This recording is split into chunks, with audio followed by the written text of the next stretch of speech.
Bonjour les amis, savez-vous comment vivaient les premières communautés chrétiennes? Ils priaient, ils s'entraidaient, ils écoutaient la parole de Dieu, ils partageaient.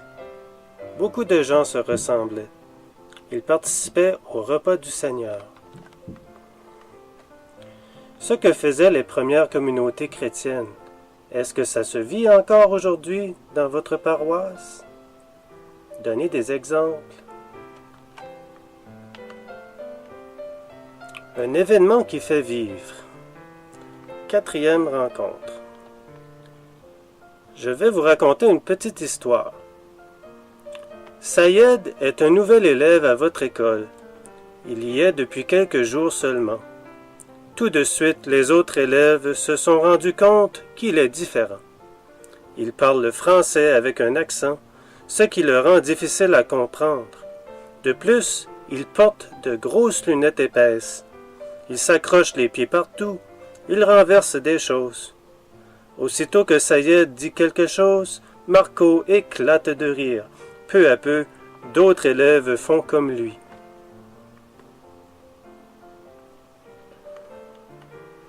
Puis, quand Sayed fait une gaucherie, on le bouscule. Un jour, Sayed renverse de la soupe sur le plancher de la cafétéria. Quand le surveillant a le dos tourné, 3 garçons jettent Sayed par terre et essuient le plancher avec ses vêtements. Comme vous pouvez l'imaginer, Sayed est très malheureux. Qu'est-ce qui rend Sayed différent? Son accent? Il est gauche? Ses lunettes? Comment les élèves réagissent-ils à cette différence? Ils se moquent de Sayed. Ils rient de Sayed. Qui peut changer quelque chose? Bien oui, ce sont les élèves eux-mêmes qui peuvent changer quelque chose. Mais comment? Il faut cesser de se moquer de Sayed.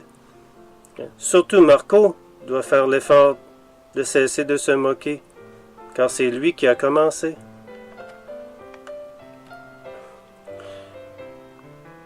Comment s'est répandue la bonne nouvelle? Voici une carte qui montre les pays entourant la mer Méditerranée et différentes villes. Voici une carte plus détaillée. Et voici celle-ci qui est encore plus détaillée.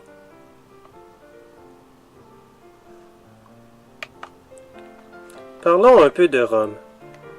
En ce temps-là, vers 65-70, Rome était la plus grande cité de la terre. Dans cette grande ville vivait une petite communauté chrétienne qui souffrait, car elle était persécutée pour sa foi. Un jour, la ville a été incendiée et on accusait les chrétiens d'avoir mis le feu. Cela vaut-il la peine de souffrir ainsi? Pourquoi cela nous arrive-t-il à nous? Certains chrétiens et chrétiennes se sont mis à avoir peur. D'autres voulaient abandonner leur foi en Jésus. Tous se posaient des questions. Parlons de Rome. Vous voyez, Rome, c'est dans un pays qui s'appelle l'Italie. Voici des photos de la ville de Rome.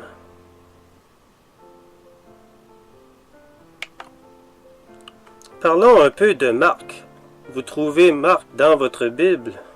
C'est un des apôtres de Jésus qui a écrit un livre qui parlait de la vie de Jésus. Marc est un compagnon de l'apôtre Pierre. Il voulait réconforter sa communauté.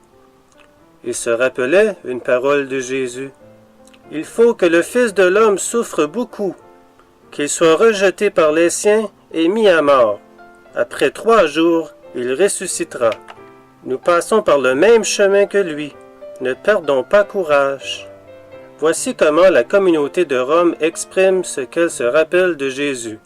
Pour le découvrir, il te faudra mettre les lettres de chaque mot en ordre. Tu es prêt? C'est quoi le premier mot?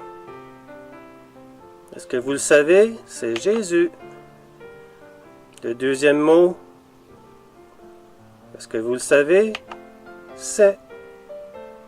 L'autre, c'est facile. le prochain, Fils.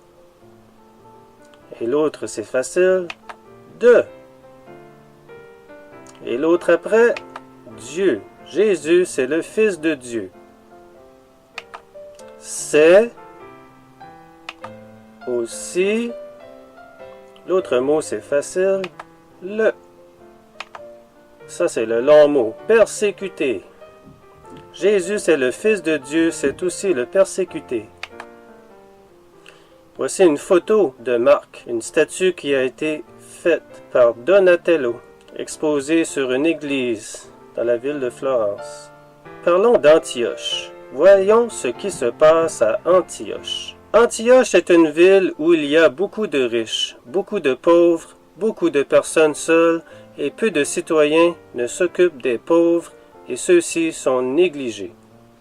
Mais on se souvient, Jésus, pendant sa vie, fréquentait les malades, les pauvres et les rejetés.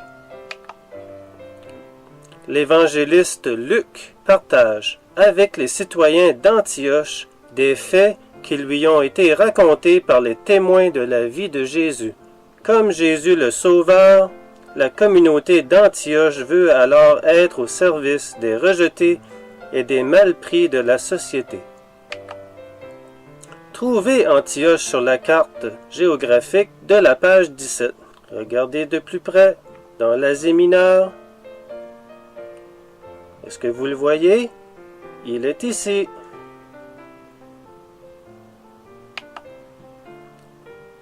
Antioche. Vers l'an 80, Antioche était une ville belle et riche, mais des personnes démunies, des malades, des gens mal pris et seuls y vivaient aussi. Cela posait beaucoup de questions aux chrétiens et chrétiennes de la ville. Que faut-il faire? Personne ne s'occupe des gens dans le besoin. Est-ce à nous, chrétiens et chrétiennes, de les accueillir et de les aider? Luc était d'Antioche. Il n'avait pas connu Jésus. Il avait rencontré des disciples de Jésus et il était converti à Jésus maintenant. Il se souvenait de ce que les apôtres avaient dit. La foule suivait Jésus. Pour mieux le voir et l'entendre, il y avait des lépreux, des boiteux, des paralytiques, etc. Jésus les touchait et guérissait tous ceux qui en avaient besoin. Il essaie de rassurer les chrétiens d'Antioche. N'ayons pas peur. On ne manquera de rien. Jésus continue de sauver avec nous. Comment la communauté d'Antioche exprimait-elle sa foi en Jésus? Pour le savoir, il te faut mettre les bûches dans le bon ordre. Laquelle va en premier? Jésus? Laquelle va en deuxième? Il sait. Quelle bûche va en troisième? Le. Quelle bûche va en dernier? Sauveur. Oui, Jésus, c'est le Sauveur. Et voici une image de Luc quand il était très âgé. Trouvée dans un livre. Et maintenant, dans votre cahier, vous pouvez regarder et voir différents mots que l'on dit en français et comment ils sont dits dans différentes langues.